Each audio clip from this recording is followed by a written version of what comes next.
the stars in your eyes.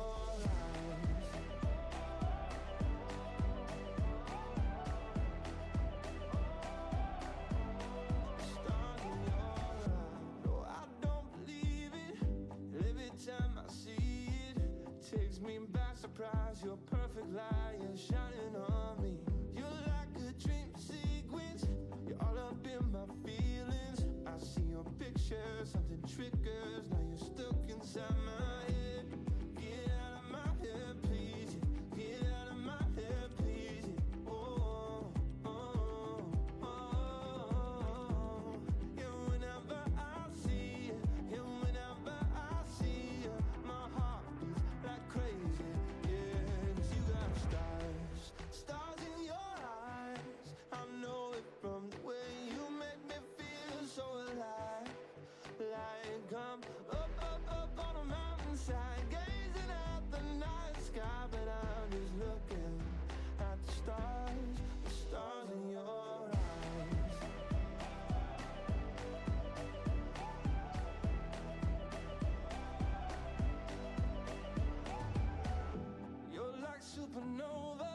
A beautiful explosion. I might get burned if I get close, but I'm down to hold you. Send me to outer space. I'm counting constellations. Our planets collide. You make midnight look like sunrise. You do. Get out of my head, please.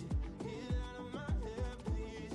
Oh, oh, oh, oh. Yeah, whenever I see you, my universe freezes, my heart rate increases. It's got stars, stars in your eyes. I know it from the way you make me feel so alive. Like I'm up, up, up on a mountainside, gazing at the night sky, but I'm just looking at the stars in your eyes.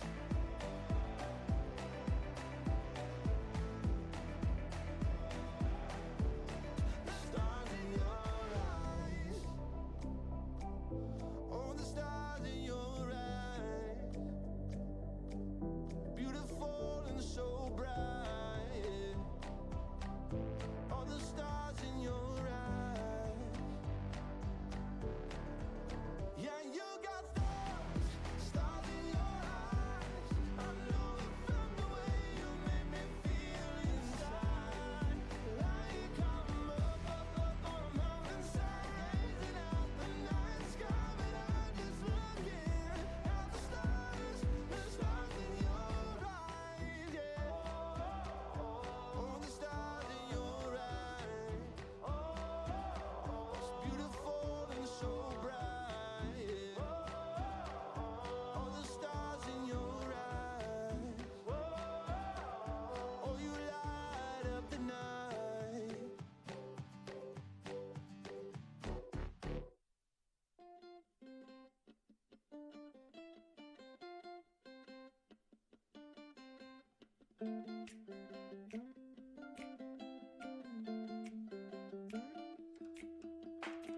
We were floating down the river in your red canoe. You were laughing at my stories, oh, back from my youth. Yeah, and I remember thinking to myself that you were the one. Oh, oh, you were stunning, you were lovely, yeah, you were fun. There was no one else I wanted to see. There was nothing else I wanted to do. There was nowhere else I wanted to be than floating down that stream with you.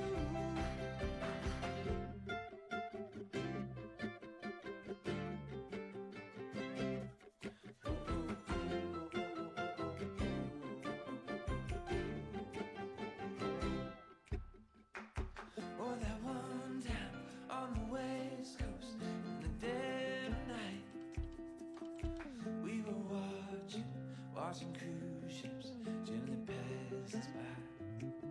Oh, and I remember gazing at your face in the starry light. Oh, oh, thinking life don't get much better than a night like a night.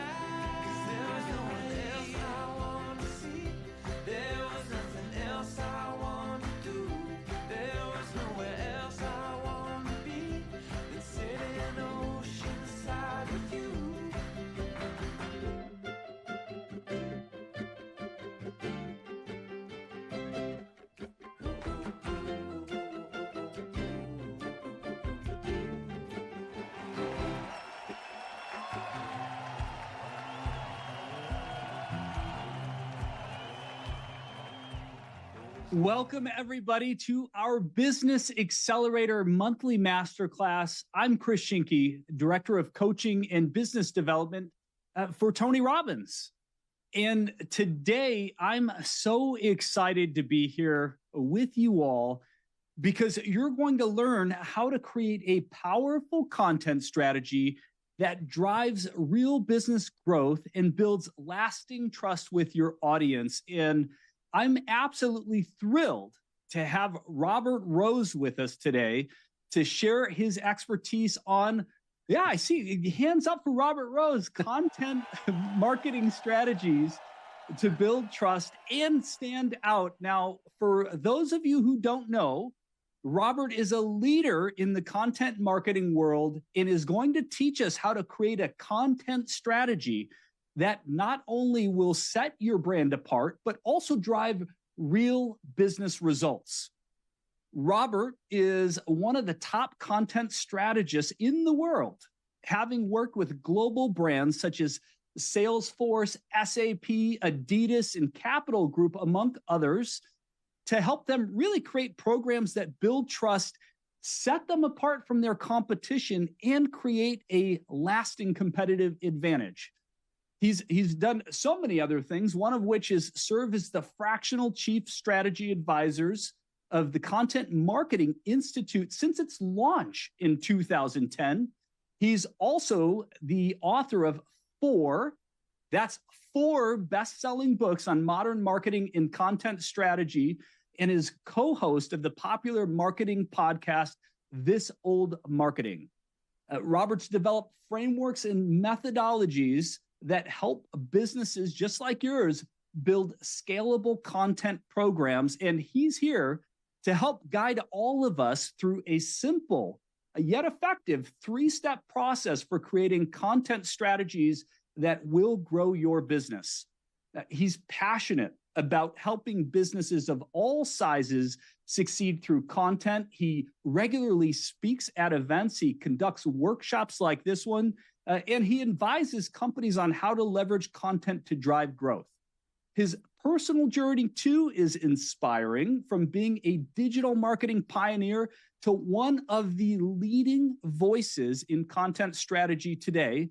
And his insights that he's going to share with us here will help you create a content empire that truly impacts your business.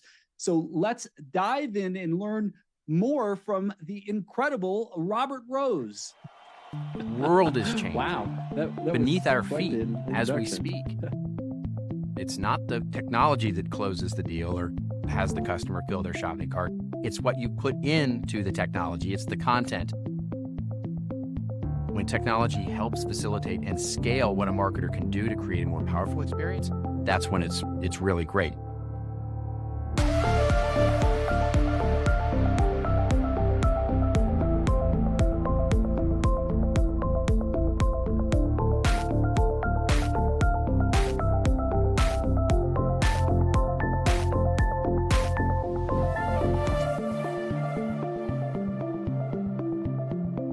We are simply not going to do any better with adding robots or AI or more technology to our mix without slowing down our decision-making and creativity. What is weekend marketing? It's obviously not the opposite of discontent. That is correct. All right. That is correct. Though you will find most of them out there are quite discontented. Are they? Yes. Is that just because they're marketing? That's right. That's why they're here. Thank you so much for having me today. Really appreciate it.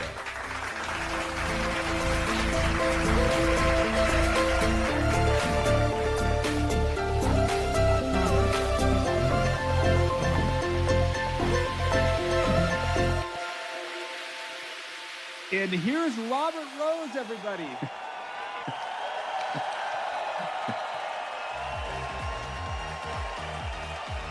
Well, that's very kind of you. That is super kind of you. Thank you very much for that. I really appreciate that. Wow, what a great honor to be here in front of this crew. I've heard a lot about this community, and I'm really honored to be getting to present to all of you. So let's talk a little bit about what's going on in modern content, modern marketing, and hopefully give you guys a little bit of a sense of where we can really start to evolve our practice in 2024 and as we come into 2025, and some of the changes that we're seeing really move the needle when it comes to actually creating content. Basically, one of the things that we need to do is really think about the different ways that we're going to create content in a world that is really moving more out to the edges these days. Just very quickly here, it looks like I can't share my screen here. I need to get permissions to be able to share my screen. So want to be able to do that. Oh, there we go. Gotcha. Thank you. And let's do that so I can get there and basically. All right. So one of the things that we have seen is a number of changes. And it's reflected really even, the introduction to me was very kind, and thank you very much for that. And yes, as was mentioned, I spend a lot of my time doing fractional marketing leadership in companies, helping them figure out the operational thing. But I'm also sort of have a kind of a front row seat on what's going on when it comes to marketing and content. And then myself, and this kind of plays into the whole rounded thing, I'm a content entrepreneur myself. So I have a podcast, I have a newsletter, et cetera. And that's the kind of thing that we need to be thinking about these days as we start looking at what's going on in marketing. And so when we start, I sort of look at everything that I've seen over the last few years. And this is especially true post-pandemic, in the last, call it 4.5 years or so. But even the trends were moving that way, even as we moved into 2018 and 2019. But one of the things that we've seen really happen as we look across all the larger brands, certainly big brands that you can see on the screen here, and these are all companies that we've worked with before in terms of operationalizing what they're doing in digital and content and marketing. And certainly all of the small companies are sort of categorized in 3 major trends. And the first one is what we call brand equity. And it's a fancy term and too fancy for most of us that actually work in the real world. But what it does, it certainly means is creating trust and differentiating ourselves through relationships. In a world of AI, in a world of technology, in a world of data, in a world of digital, where personal and relationships are really meaningful, that's the scarcity that we can create. How do we create relationships and trust with the brands, whether it's ourselves or our company, in what we're creating? The second is this idea of monetizing audiences. And if any of you have been around content marketing for any amount of time, you would have certainly heard about this idea of monetizing audiences in different ways. But it's actually starting to use the data that we're collecting, use the insight into our audiences to develop those more valuable relationships. And I'll get into that in just a bit to show you that in context. But it's how do we start expanding our notion of what a customer actually looks like in 2024? And then finally, it is the idea that marketing now really consists of the entirety of that customer's experience. It used to be, back when I had not so much gray hair, that we had all this idea about how content was really, and marketing was really about figuring out how to reach somebody, persuade them to do the thing that we want them to do, which is buy our product or service. And then we were kind of done, right? It was up to sales and customer service and the rest of the sort of organization to be able to do all the things to create a great experience. Well, now marketing in turn has so much more involved. And it doesn't matter, again, if you're a business of 1, 10, or 1,000, really the entirety of that customer experience is what's really important. So those 3 trends, what does that mean for us as businesses, small businesses, medium-sized businesses? Well, it means we have to redefine what we mean by customer engagement, engaging the customer at every single step along that journey. It basically is, there's a broader, one of the things that we often forget about is that it's not just technology in marketing and communications that have been democratized. Everything's been democratized, right? 90% of the costs have now come out of manufacturing. All of the kinds of things, the democratization, the globalization, where our competitors are coming from, it is really what we call the servitization of business. Now, this is really pronounced in some of the more legacy industries, things like healthcare, things like manufacturing, things like, sort of heavy B2B sort of services. But it's this idea that modern businesses now have to operate in a way that creates customers who keep continually coming back, a subscription, if you will, to the things that we do. And ultimately, as we look toward that more expansive relationship with a customer or an audience, we have to engage them at all those areas. We are in the content and experience business, no matter what other business we find ourselves in. Now, if that sounds a little familiar, it might be because, well, you remember from 2015 or 2014 or 2013, I mean, going back all the way really back into 2010s, where you might have heard a social media consultant say something to the effect of, well, we need to develop a relationship with our customer, and we do so on social media, and we reach out and we develop that relationship. And somebody then would rightfully, and sort of a pundit would come up on stage and say, you know what, that's kind of BS. Nobody wakes up in the morning and says, you know what I need? I need a better relationship with my generator provider, or I need a better relationship with my butter provider. Nobody ever says that. And that always struck me as a little cynical because, yeah, it's true. Nobody needs a better relationship with their generator provider. You don't need a relationship with your butter provider, but that doesn't mitigate or eliminate the need for the butter provider or the generator to have a better relationship with you. It's all about how do I create a better relationship, a more meaningful relationship than simply the transactional one where you buy a product or a service that I have to offer. And so that's the difference, is that, yes, they may not need a relationship with us, but we will do better if we develop a better relationship with them. And so what does that mean? Like, what does that mean for us? Well, when I think about businesses, and I've worked with businesses all across the spectrum in size. So smaller organizations, smaller businesses differ from big, giant global enterprises in a few critical ways. One, it's not always about growth. This took me years to realize of working with smaller businesses. Sometimes it's not about growth for a smaller business. Sometimes we just want more time to spend with our kids, with our family. We want more time to take vacations. So we want our business to do well, but we don't need to grow it into something that's going to take up all our time. We're just trying to maintain the lifestyle to which we've become accustomed, either ourselves or our significant others. And you know what I mean by that. Anyway, so the second thing is marketing. In most smaller organizations, mid-sized organizations, in many cases, it's not a formal function. It's just the thing we do when honestly we have to do something else, right? We do it over a glass of wine after we finish our normal business. We actually look at the weekends. We're trying to figure it out how to actually get it all done. And the third is that we're quick, we're small, we're nimble, we can move quickly, but we're not always fast. And why? Because we lack the bandwidth, the resources, the ability to move in a fast way.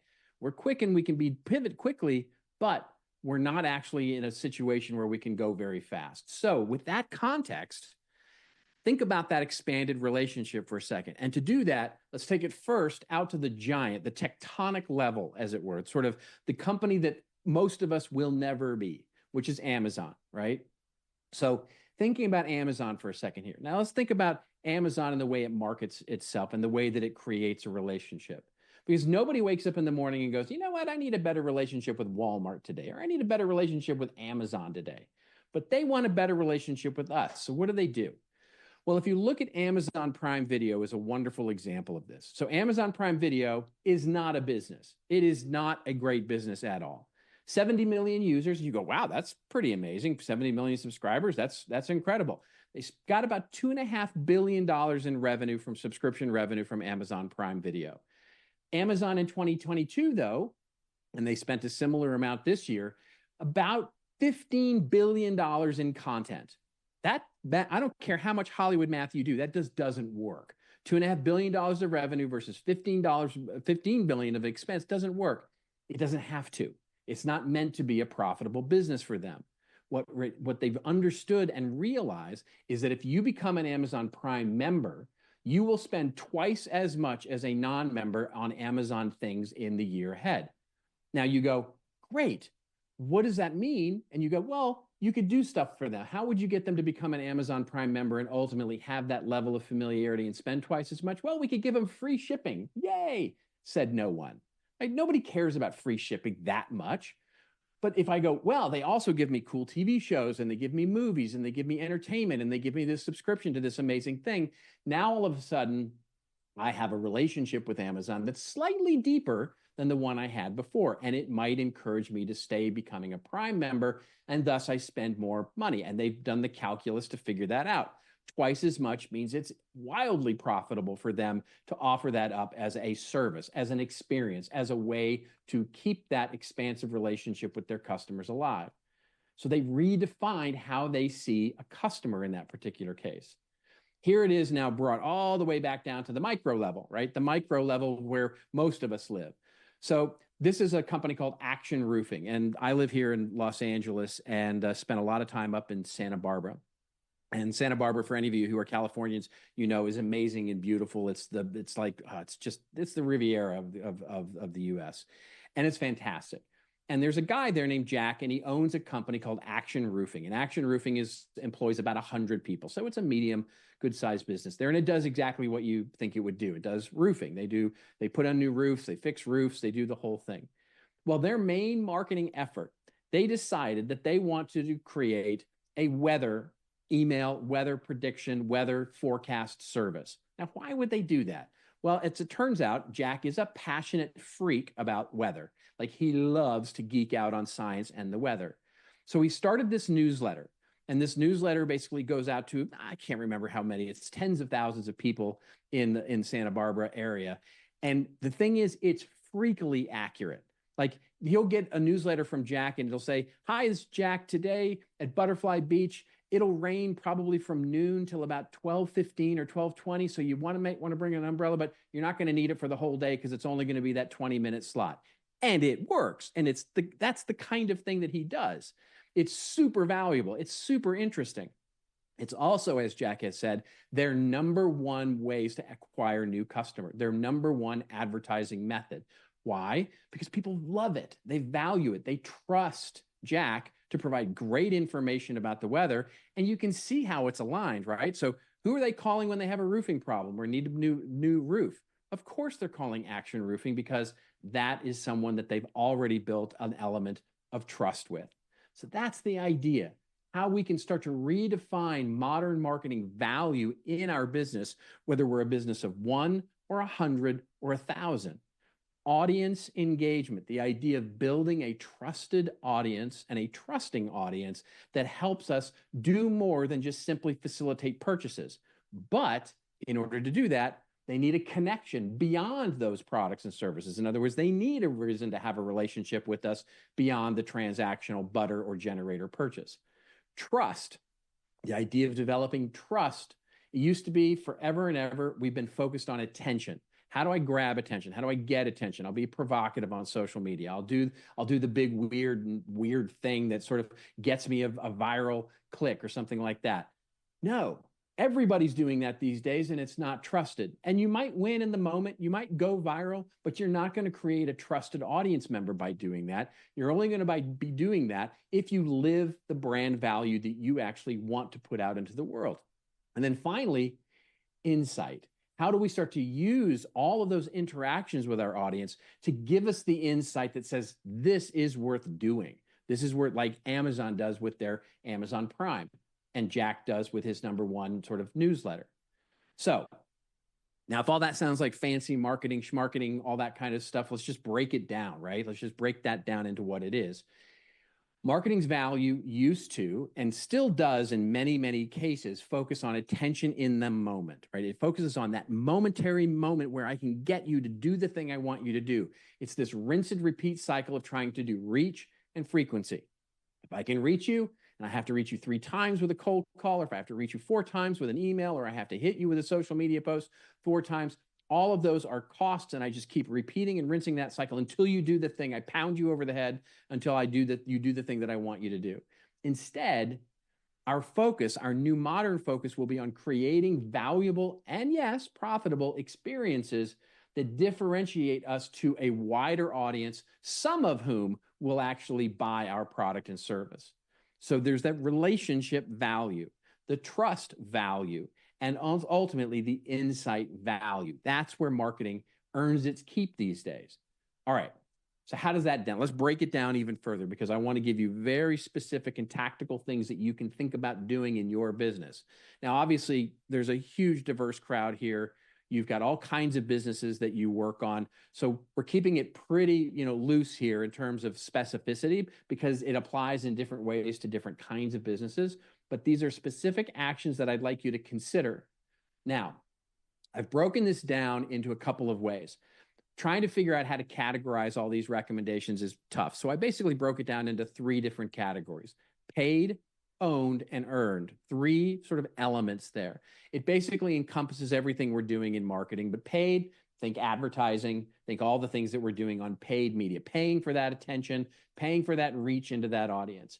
Then you've got owned media, which is my favorite, candidly. That's your website, your blog, your podcast, your email newsletter, your print magazine, whatever it is you're doing. And then there's earned media, that what you're doing through PR and social media sharing, organic sort of things where you're earning your way into the audience's attention. So what I want to do here is just sort of quickly go through some very specific things in 2024 that we're seeing really work. And we've sort of categorized it in the idea of things you should stop doing, things you should continue doing, and things you should start doing. And so let's go through each of these and sort of work through them quickly.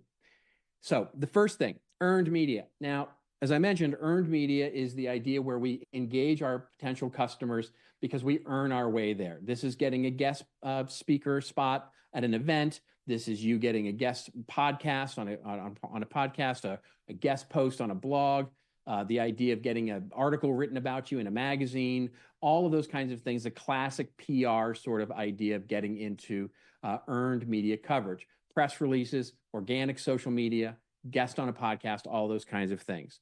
So in 2024, what are we seeing actually thinking about working? One thing I'd like you to consider stopping the press releases about your new employees, the fact that you got some new fancy piece of equipment, that you closed some huge deal, it's amazing, you close this big deal, all that kind of stuff. Just stop doing it. You're not adding to your value, you're wasting time doing that. Instead, start thinking about ways that you could issue a press release about other things. I'll get to that in just a second.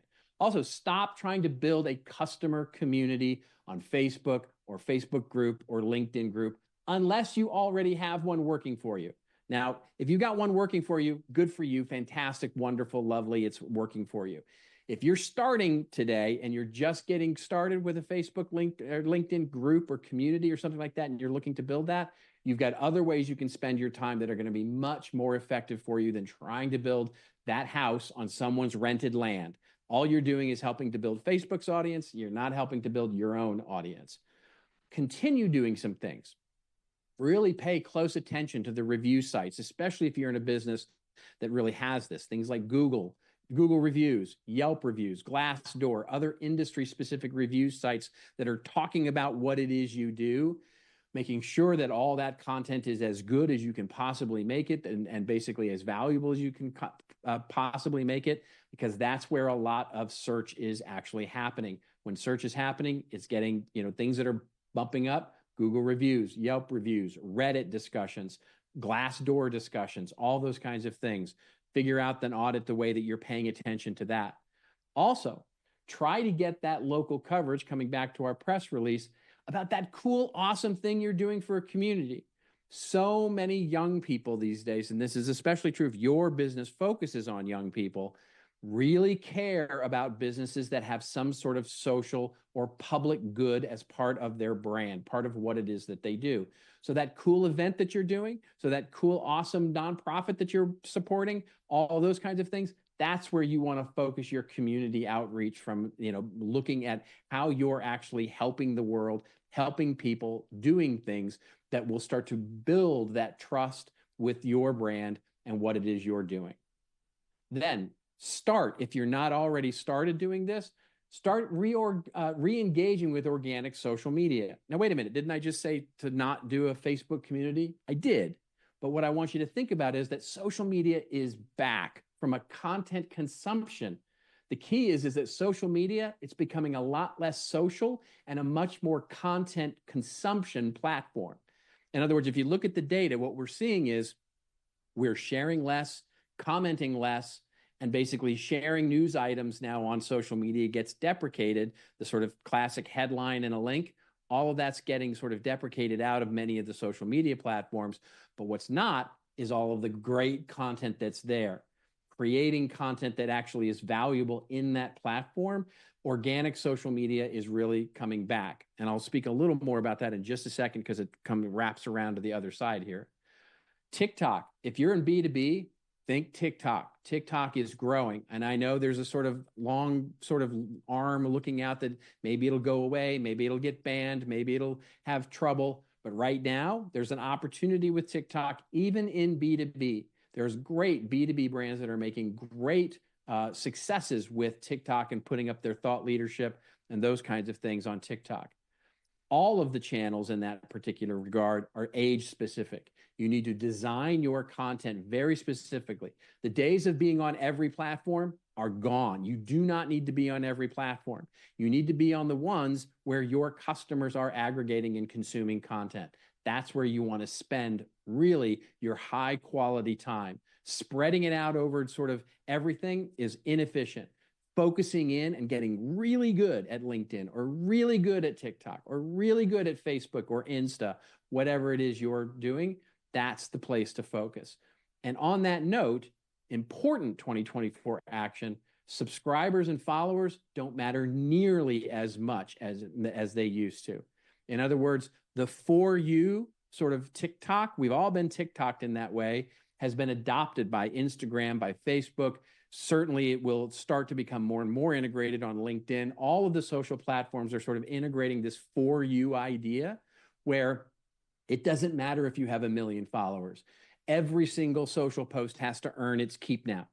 And so that's good news. If you're just starting and you don't have a big social following, your posts can really start to earn their keep and go viral and do all the things you want them to do because you will now be in that For You page. However, if you do have a big audience, you can't rely on everybody seeing that organic reach to your audience just isn't what it used to be. And that's the key with earned media. All right. So now let's come back and look at paid media. Paid media, the classic, and maybe where many of you are putting your ad dollars these days, advertising, native advertising, where you're paying to have an article. We used to call this advertorial back in the day, but you're paying to have an article written that's really nice about you, or paid search engine marketing, paid search, paid social media, paid promotion, paid retail media networks, all those kinds of things. You're paying for the privilege of being in front of an actual audience and putting content in front of them. So what are the things that we should stop, continue, and start doing there? One, stop putting money into paid media because we've always done it that way. I can't tell you how many business owners and CEOs and CMOs I talk to, and they're like, yeah, we still do Google search at the same amount because, we're seeing it decline, but we're just still doing it the same way because it's been the way that we've done it the whole time. The efficiency's gone down. Our cost per lead is now it used to be $5, now it's $15, and we're just continuing to do it, and we're just paying that tax. And that's what in many cases it is. Think about how you can start to revamp your paid strategy maybe you start trying promoted social. Maybe you start trying search in other areas. Maybe you start trying like sponsorships or other ways to pay to get in front of your audience that aren't necessarily the same ways that you've been doing it forever. Also, stop relying on paid or bought lists, right? Don't stop buying lists anymore, right? Buying lists in 2024 is just the most ineffective way to build a list that you're never going to get any value out of. Purchase lists, but start building those lists organically. Then making all your ads, if you're doing ads and they're working, stop making them all about your products and services. Not everything needs to be a buy now in the moment idea. I had a CEO of a business tell me one time, the only thing I'll ever put into an ad is buy this product now, because that's the only way I can draw the line between the ad spend and revenue. And it's like, that's not marketing, that's insanity. Like, you can absolutely draw a line and a correlation between ad spend and revenue, but you could promote your new webinar. You could promote your thought leadership paper. You can promote your new blog post for if that's the idea. Promote your event, promote your content as part of a paid, and watch your conversion rates go up as a means of that. Continue to utilize paid search and social media channels to promote your content, right? Promote your content through social media channels if that's helpful for you. Promote your content through a banner ad or a paid sponsorship or native advertising if that's what you want to do. Those are definitely ways to get into a trusted situation where you can create value in that moment, but you're paying for the privilege of being in that moment in front of that audience. Also, start experimenting with marketing programs that may be paid in nature, but seem a little weird. Why wouldn't you have a Shopify store if you've got things that you want to sell? Why wouldn't you have paid influencer programs where you actually pay influencers to help you amplify your message and your content? This is especially good on social. How can we start to look at our business slightly differently as that customer experience all across that, and figure out how we might e-commerceize our business or create a situation where we can pay for attention in a different way? Start doing things like using paid media against your first-party data. Now, that sounds, again, fancy and sort of marketing schmarketing, but what I mean by that is you've got an email database. You've got someone, subscribers to your email newsletter, whoever it is. Start using that to target your paid media to those people. Maybe it's on LinkedIn, maybe it's on Facebook, maybe it's on Instagram, and maybe it's just retargeting for other websites. You can use that data to start retargeting and getting better reach into not just the audiences who have either visited your website or done something where you can retarget them through, subscribe to your email newsletter or whatever, but also the people who look like them, the people in their network, so they start seeing your advertising as well. Important 2024 action here. Don't forget, YouTube, it's the second largest search engine on the planet, right? So all of that great blog content you're creating, all of that other text content for your website, for your email newsletter, how are you thinking about a video strategy that can actually create that content on YouTube, if for no other reason, now not to build an audience on YouTube, but for no other reason to make it sort of optimized for YouTube search? When I go search for a how to do this, how to do that, are your videos coming up in terms of what's happening on YouTube? So when we take a look at the next idea, it is to start doing things that you may not be doing already. What I want you to do is AI is like sucking all the oxygen out of the room right now. One of the things that I'd like you to think about with AI is how you are going to appear in search, right? So one of the things that's becoming very popular, this is there's still a lot of fluidity to this because it's early days, is zero-click is here. In other words, answering the question before they ever get to your website or they ever get to your social media page is going to happen. It's already starting to happen, regardless of AI. AI is only going to exacerbate this problem, which is I ask for the best Mexican restaurant, or I ask for the best consultant, I ask for the best legal services, I ask for the best this. AI is going to answer that question for me, and you may or may not appear there. You will have more of a chance to appear there if you have more of those digital presences, more of your content, more valuable things that can answer all of those questions. However, you may want to start saving some of that really good sort of the fantastic red velvet rope type content behind your website so that it's not there. How do you start creating that bridge between a zero click and something that actually might be really exclusive and available on your website? Put very simply, the days of putting the FAQs on your website, those are over. Everybody will get your FAQs. Doesn't matter. What's behind the FAQ? As I like to say, forget about the FAQ, do the RGAs, which is the rarely given answer. That's the way you're going to start to differentiate. All right. Finally, quickly talking about owned media. When we talk about owned media, the idea is our blog, our website, our newsletters, our resource centers, our online learning, our community, if you want to do that, print or a digital magazine. When we think about the print or digital magazine or the website or the blog, what are some of the best practices that we're seeing in modern? Stop doing things like this, where your blog is basically just a news feed of what you're doing in your company. We had a picnic and here was all of our employees. We went to a trade show. Check out our booth. We just hired a new VP. Here's a blog post on that. Stop doing that. Nobody cares about that except you. How are you creating audience with that particular piece of content? Now, if you want to do it on a separate news feed for your PR releases or your website, or you want to celebrate on social media, please go right ahead. Do that. Celebrate those little wins, those things. Great. Stop focusing your blog on that, because your blog is basically, it's not that valuable unless it's providing value. Also, stop keyword stuffing your content. The idea of SEO in 2024, we've all seen the degradation, the sort of just really, really declines in organic search traffic. Everybody's facing it. You're not the only ones who've seen it. Everybody is feeling it right now. Even the biggest companies on the planet are seeing huge declines in organic search traffic because of all the things that I just talked about: zero click, AI, the idea of where search is right now, the idea of where paid is right now, and social media. So users aren't spending our time on search like we used to. And we're not spending our time on the internet like we used to. We're spending our time in all of the walled gardens, social media. We're spending it on Amazon. We're spending it on Netflix. We're spending it on the ideas of shopping. We're spending it in all those places. That's where we need to start thinking about how we're going to get into those places. Stop worrying about how keywords stuffed your, and it's not that you don't make your search friendly content. It's that you stop spending so much time sweating over making sure that you've got 5.7% keyword density on that last blog post. That's just a waste of time these days. Make your content super valuable instead of sort of super SEO optimized. Start or continue developing long form integrated content that helps you build that audience.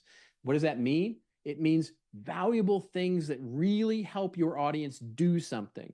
We got really wrapped around the axle of this whole idea of snackable content, right? Where everything needed to be 100 words or 200 words. No, people will read. We have more of an attention span than a honeybee. We definitely do have a longer attention. I mean, my ability to binge watch Murders in the Building proves we have an attention span that's more than 5 minutes. You just have to give them something interesting to connect those experiences together, to connect the here's why you want to change with here's the implications of that change, and I'm going to help you do it. Education, curriculum, thought leadership, inspiration, entertainment, whatever it is for your brand, long form, good content in multiple formats is the way. The only format I'm going to tell you to completely abandon, if you can, is the PDF file. We are done with PDF files. We don't need PDF files anymore. Structure your content for your blog post, your social post, your YouTube channel, your whatever it is. We don't need any more sort of PDF files unless it's really super easy to make that one of the alternatives to your focused content.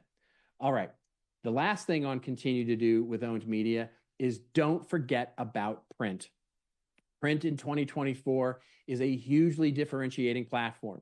You are just not competing with as much in people's mailboxes anymore. So if you're thinking about maybe doing that cool magazine, or you're thinking about doing that cool print piece, or you're thinking about doing something that would be best sent through the postal mail to someone's physical address, some physical object, these are great ways to get your customers' attention and to create value.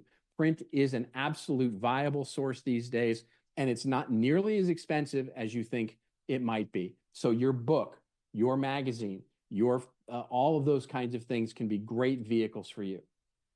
Start, if you haven't yet, figuring out ways to develop your ecosystem of content across your entire buyers and customers' journey.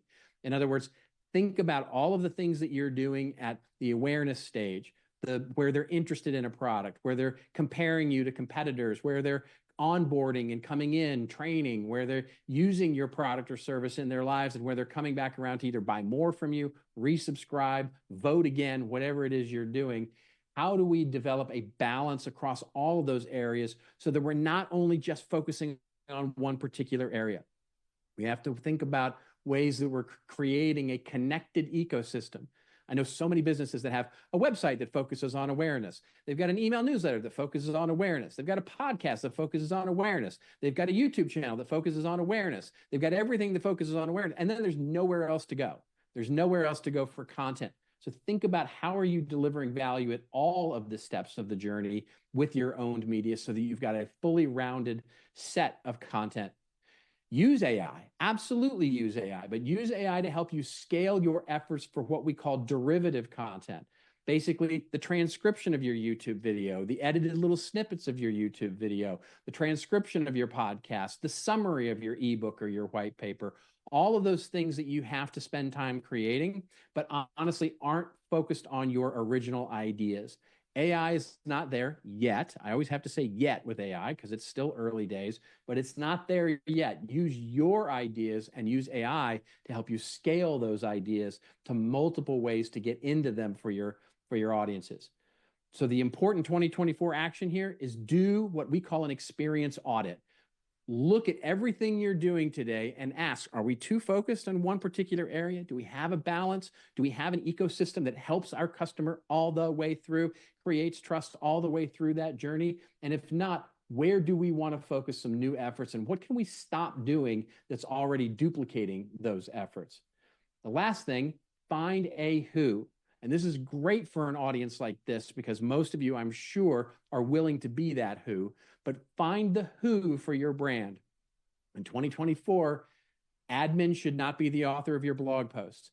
The idea of info at your company name, no, get that out.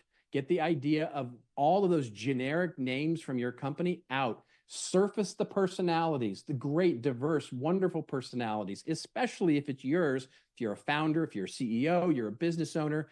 And if you're not comfortable with that, like you don't like public, you don't like to be out in public, you don't like to express your opinions out in the world, find someone who can represent your brand.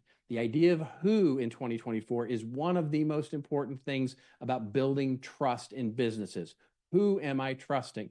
In a world of misinformation, disinformation, and certainly the world that we live in terms of mass media, the who is much more important than actually we've given it credit for. All right, that was a lot, and I know it was fast. We're blazing through this, and so what now? As we sort of wrap this up, what can we actually think about doing now to do this? Because, well, first of all, as I start to think of this, this is what I do, right? This is how I spend my day. So anything that I can do, if you have questions on any of this stuff, as we've, because what you're going to do is come out of this 3 days from now and go, I can't remember this. I can't remember that. You can always contact me. That just goes to my LinkedIn profile. And basically you can or my website, and you can actually go and actually ask me a question. Happy to answer them for you and answer this community for you.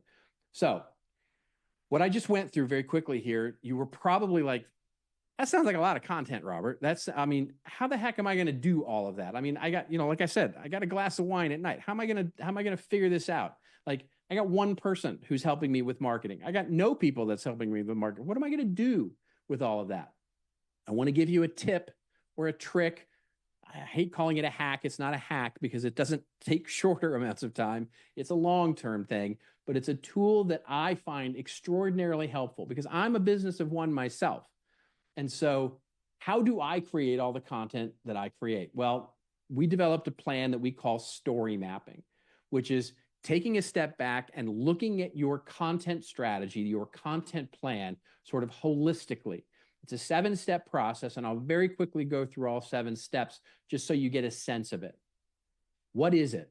A story map is basically taking a bigger idea, your cool, awesome point of view on the world, your amazing idea, I want to do the weather, I want to do some really cool, your Amazon Prime video, whatever that idea is you have, taking that big story and breaking it into lots of smaller parts so that you can actually reuse, repurpose, and retell the same story multiple ways and scale what it is you're doing.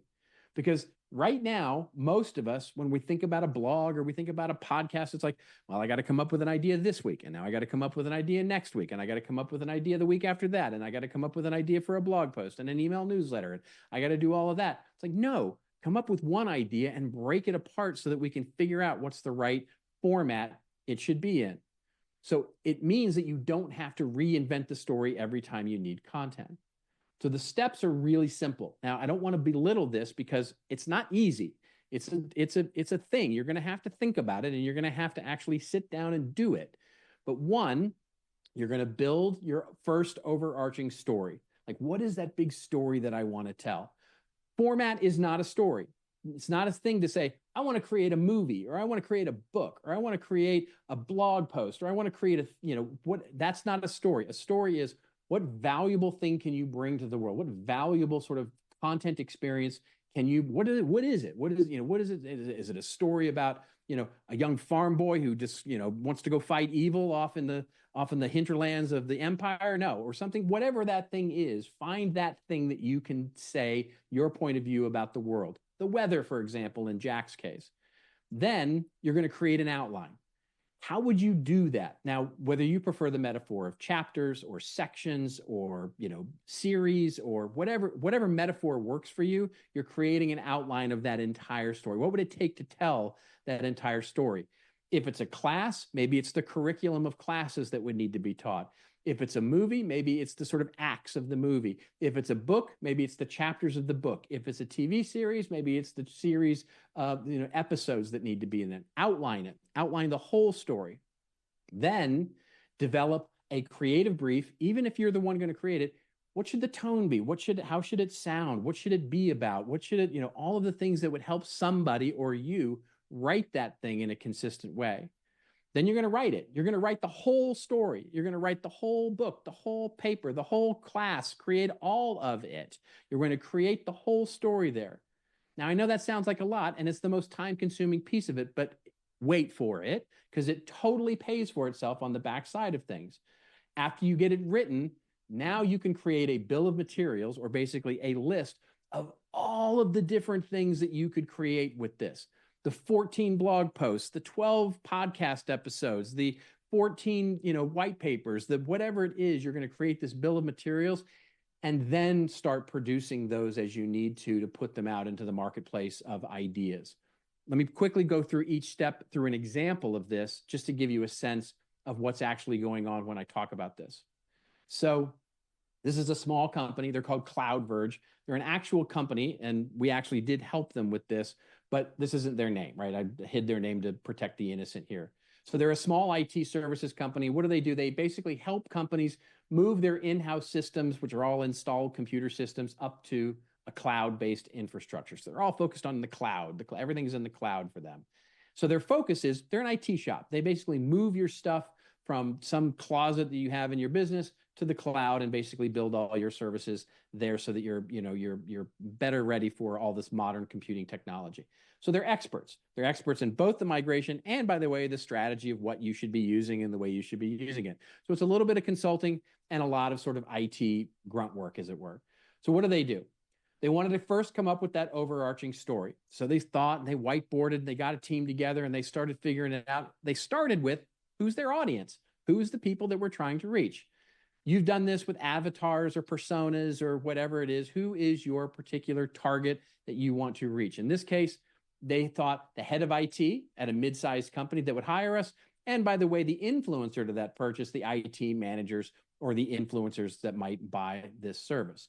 So they came up with this overarching ideas. They said, really, regardless of whether you buy our stuff or not, organizations have got to accelerate and future-proof their transformation. Installed technology, closets full of computers and all that stuff, that's the old days. You've got to get a strategic use of the cloud if you're going to create a modern business these days. Cloud is the new normal. Point of view, fun story, big idea. You can see how a lot of different things could come out of that. So then they go, okay, great. Now let's separate it by all of the parts of the buyer's journey. And in this case, they're just focused in on the sort of top end, the marketing part of the funnel. What's the market moment? Like, what's that moment, the vision where the awareness of this thing, this cloud computing thing becomes like reality, like something I want to take action on?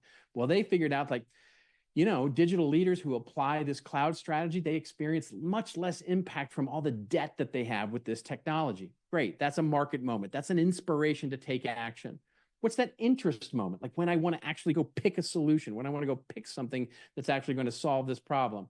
That might be social proof. Well, we could focus on a story about how client A has been really seeing a lot of great results about this. They've just begun the journey and they're on their adventure, and this is an amazing story. And then lastly, the purchase moment, when they actually decide to purchase our solution, our one that we're going to make. Act with insight. We're all about providing you with both the best consulting as well as the best services. Okay. So then quickly, they built that into an outline. I'm not going to read through all of this, the idea, by the way, but you can basically see they turned it into 5 different chapters, 5 different episodes, if you will. The urgency of the transformation, the harnessing the power of the cloud, the taming the technology that you've already got, the building agility in IT management. 5 big things that themselves could be probably a whole chapter of a book or a paper or a big idea. Big ideas wrapped into 5 different segments. Then they got to step 3, which is to take that outline and put it into like a creative brief. All right, this might be actually really good because we want to talk about this in video. We want to talk about this in a really teachable way. We want to create class-like atmospheres. We want to create like sort of an instructional, but also inspirational type of thing. And for the first chapter, this is just the first chapter, and you can do that in an Excel spreadsheet or something like that, and then do the same for 2 and 3 and 4 and chapter 5, right? Really building out sort of the idea, the brief, what is the creativity going to be on expressing these ideas. Then step 4, they went out and wrote it. They actually hired a writer because they had all the stuff that they could do. They actually hired an experienced writer to go write this thing. It was a total of about 8,300 words total. Basically, it was about a chapter and a half of a book. But they discovered something, as we all do when we write for books, that stuff comes up, right? So for example, when they started writing the first part of it, hey, we didn't really talk about how digital transformation in the cloud was, what is it? Like, we don't even know what it is. So they wrote a foreword to that book, right? So they wrote a foreword. That was a net new piece of content that came into the outline. They also, once they got into chapters 3 and 4, they went, this is too big for 1. Let's split it into 2. Taming the technology and 10 ways to reduce. Oh yeah, that 10 ways to reduce, that'll be a great infographic that we can do. Fantastic. Same with chapters 6 and 7.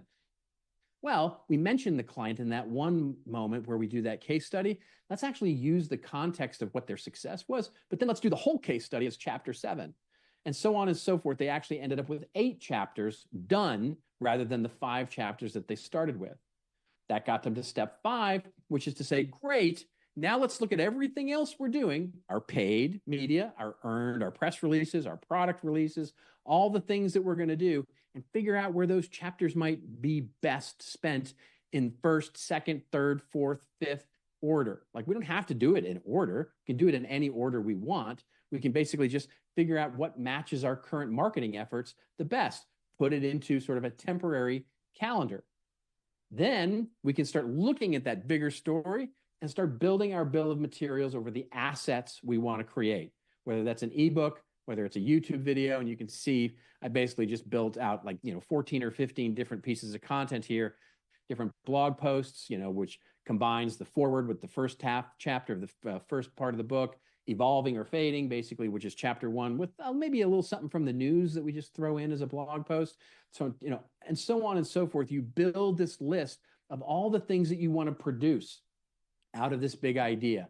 You're now creating content that's cohesive, that connects to each other, that really figures out the entirety of that journey. And then you start producing the assets, whether it's a blog post, whether it's social media posts, whether it's sort of an ad, whether it's a podcast episode, whether it's a guest post. All of those things start to come together and gives you this big bucket of big ideas that you can pull from, so you don't have to reinvent the wheel every time you're going to create a new piece of content. Now, here's the secret sauce of all of it. They don't have to be that big. I started with a really big one because I wanted to show you the entirety of the process.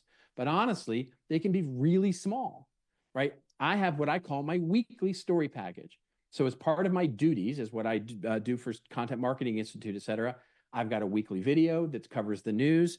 I've got basically a article that's due every week. I've got a podcast script that I have to write. I've got an email to my subscribers. I've got blog posts that I have to write for all of that. All of that's in every week. Like, it doesn't stop. It's like continuous. Like, every week I'm producing this content.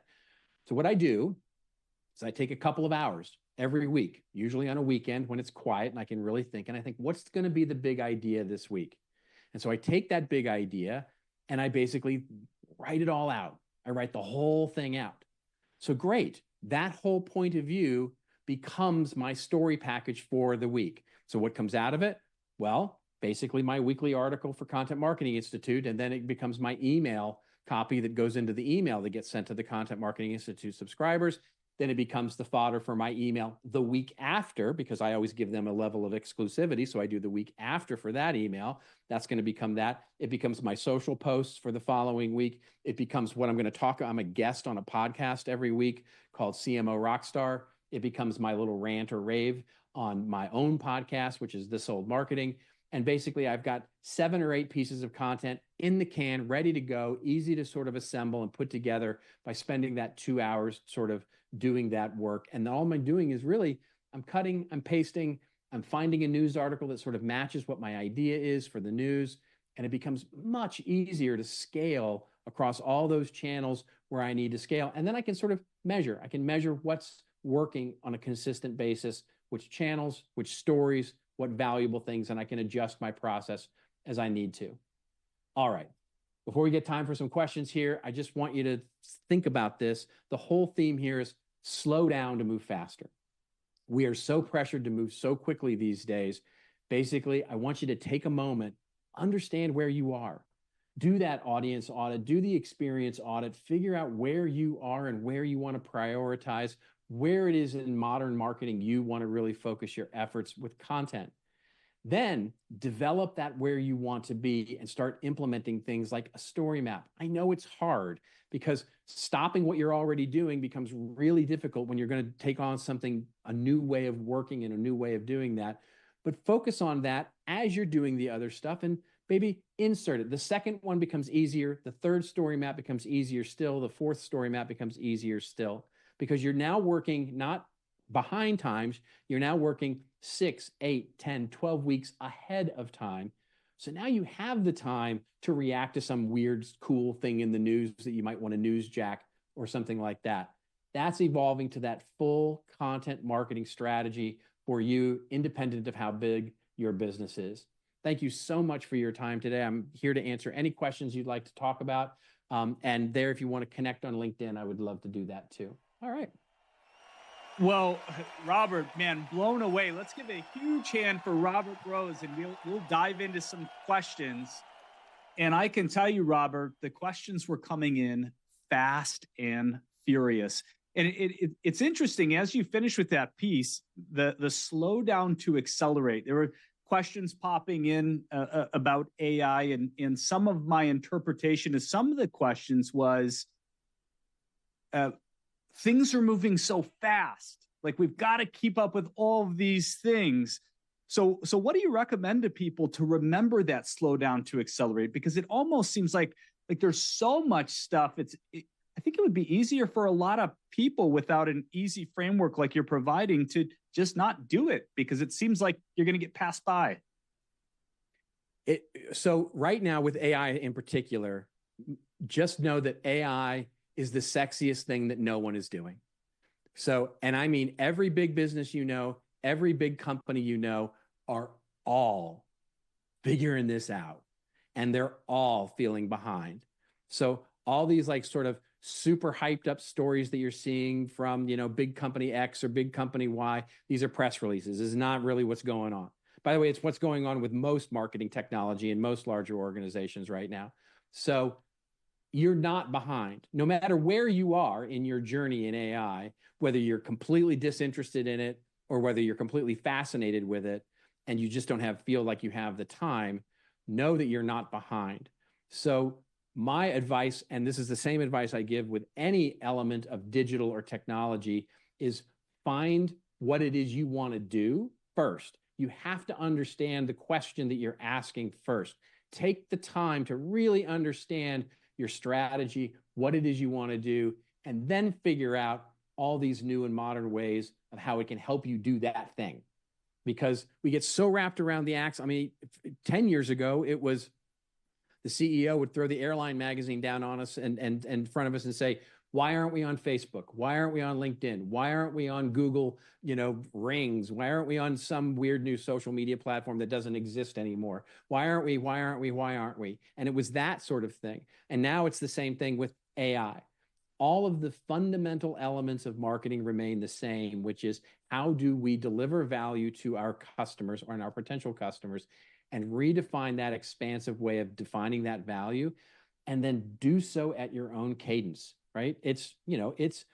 Marketing hasn't been made any easier. I don't want to make it sound like it's easy. It's still a hard, and I'm a marketing fanboy, right? I've been doing this for 30 years. So, but it also hasn't gotten any harder, right? It's still the same thing. How do I get a great idea, express that idea, and deliver value to my potential customers? All the rest of it is noise. And so you just have to figure out what's going to be right for you and your business. And don't let the world sort of pressure you into losing that peripheral vision that you have with your expertise, what it is you bring to the value that you bring to the world. Got it. And you may have answered two of the questions. One was along the lines of, well, what exactly is the thing that we'll do so that we show up, that zero click you had talked about in AI search. So that was one of them. And then the other one was essentially how do we compete with the ability of AI to create, video content in 4K 24 hours a day. I think you might have answered both of those in what you shared, but do you have an answer to those too? I do. Yeah. I mean, so the answer is, from a quantity perspective, you can't and haven't ever been able to, right? I mean, that hasn't changed, right? I had a client maybe 6 months ago came to me and said they wanted to elevate using AI. They were going to elevate their blog production from 5 per week to 500 per week, 500 blog posts per week. And it's like, okay, I mean, you can do that. I don't know that that's going to get, I mean, it sounds really impressive, right? But is it? Did it move the needle? It turns out it didn't. It didn't move the needle at all. AI was able to automate that process and build in sort of news and blah, blah, blah. What I would suggest is that you compete on story. You don't compete on typing words. And so the idea is that if your function in content is to create basically the facts and nothing but the facts, and here's the news and here's what's going on, you are going to find yourself commoditized pretty quickly here, because that's an easily duplicable thing. What's not duplicable is your amazing creative idea, your amazing way that you teach a class, the amazing way that you actually instruct people to do something that's hard in your business, the way that your product and solution solves a problem that people don't even know that they have yet. All of those incredibly inspirational ideas, which, I mean, let's just be honest, I'll speak only for myself. I don't have very many of those. I have very few of those in a day-to-day get paid. So I'm going to make the most of those that I absolutely can, right? Every idea. I've seen so many amazing, innovative ideas get trapped in the context of a blog post simply because that's what we needed that week. I need a blog post this week. Okay, I'm going to write something. And it was genius, beautiful. And then 3 weeks later, it's below the fold and never to be talked about again because we wrote it 3 weeks ago. But it was an amazing, deep idea that you could have expanded into this entire thing if you just given it a chance to breathe and be part of what it is you do from a creative basis. So part of the value, the differentiation between us and AI, and again, I'll say yet, because it's always about yet, the differentiation between us and AI is that we are the only ones that are going to author our story when we can author it. And our story, our true story, our emotional, our wisdom, the things that we bring, that our experience, empathy, and creativity bring to the world cannot be duplicated. And so if you can do that, then the only competition, the only challenge becomes, how do I get it distributed into the world so people can find it? And that's a matter of the tactics that we sort of went through, and it's a lot of testing, right? Testing, get it out there, get more versions of it on more platforms so that you can actually find out which ones are going to work for you and your audience. Yeah, and I think you might have answered two other questions from the audience I wrote down. One is, how do you decide what you keep behind the paywall or behind the red velvet rope? And then the other piece, how do you keep it interesting? It almost seems to me like you answered it in that answer. I'll say one thing about gating content. Yeah, it used to be that, I mean, gating content has been a debate between sales and marketing, especially in the B2B realm for years and years and years. And marketing always wants it to be free because it could be found by search and it could be engaged with by users and be found and blah, blah, blah, blah. Sales usually wanted it gated because that would mean that you'd have to give an email to get it. And, it would be sort of the ability to try and sell somebody something. And it used to be sort of a debate that said, well, you need to make sure that your strategy is aligned with what it is, what value you're giving to the customer, right? Right now, I don't have a good pat answer for should you gate content to protect it from AI, because I can see both sides of the argument. What I would say is that if we're going to gate something from AI, it should be your best ideas. It should be the ideas that people will pay for. It should be the ideas that are really, truly exclusive, that are sort of red velvet rope time sort of ideas, and then tease them, right? Tease them or preface them or abstract them or summarize them for being found, but then pull them in that way. So your FAQs are not something to gate, right? Your amazing, incredible class might be.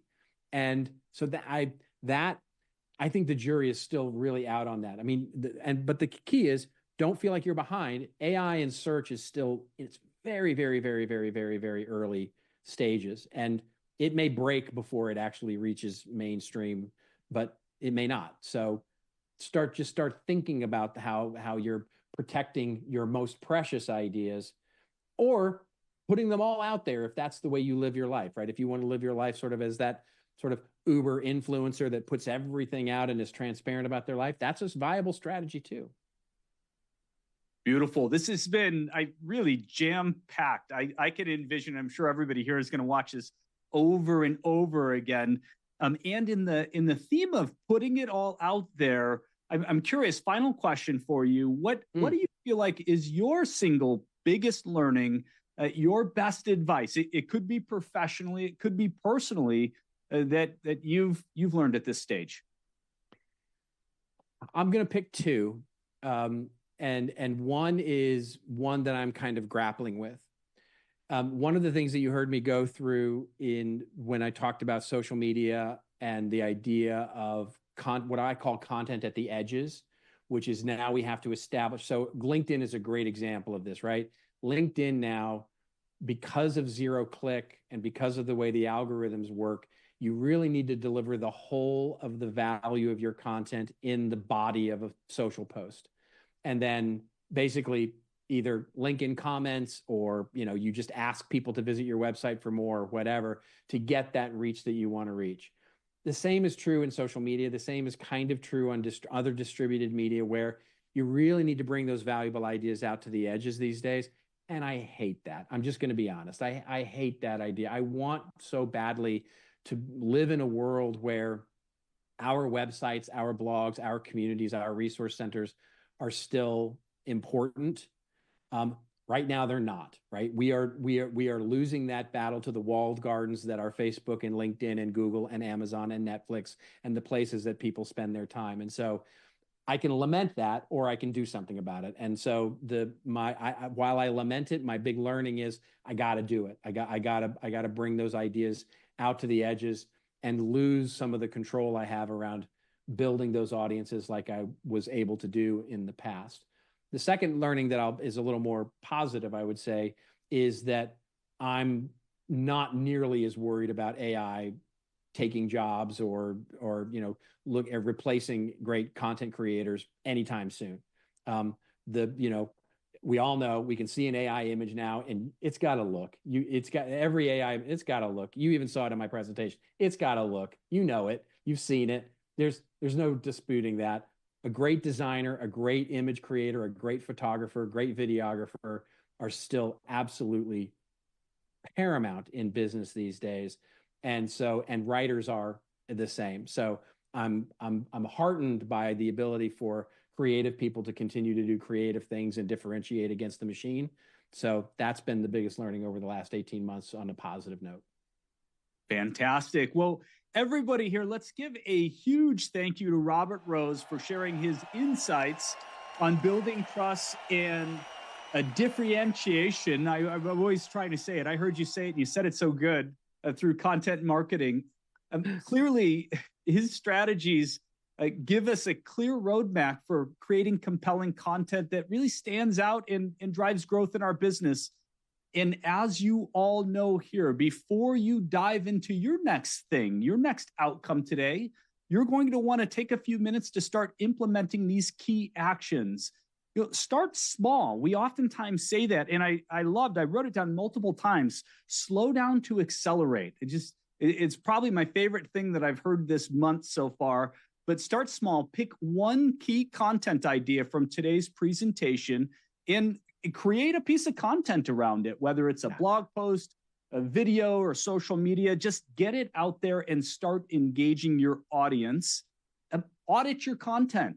Block out at least 15 minutes this week to review your existing content, what you're currently doing, and identify at least one area where you can add even more value, whether it's improving SEO, enhancing your messaging, or repurposing an old piece for a new format. Or again, like Robert shared, I just love that. What lights you up? What engages you? Work with that piece, and then set a weekly content goal and commit to creating and sharing at least one new piece of content each week. Remembering consistency is key to building trust and standing out. Block out the same time each week. I keep looking at the same thing. Slow down to accelerate this, and do take bold action today. Don't wait for the perfect moment or a flawless plan. I think what you all heard Robert say, and what I heard him say, is just start doing this. Start applying what you learned right away.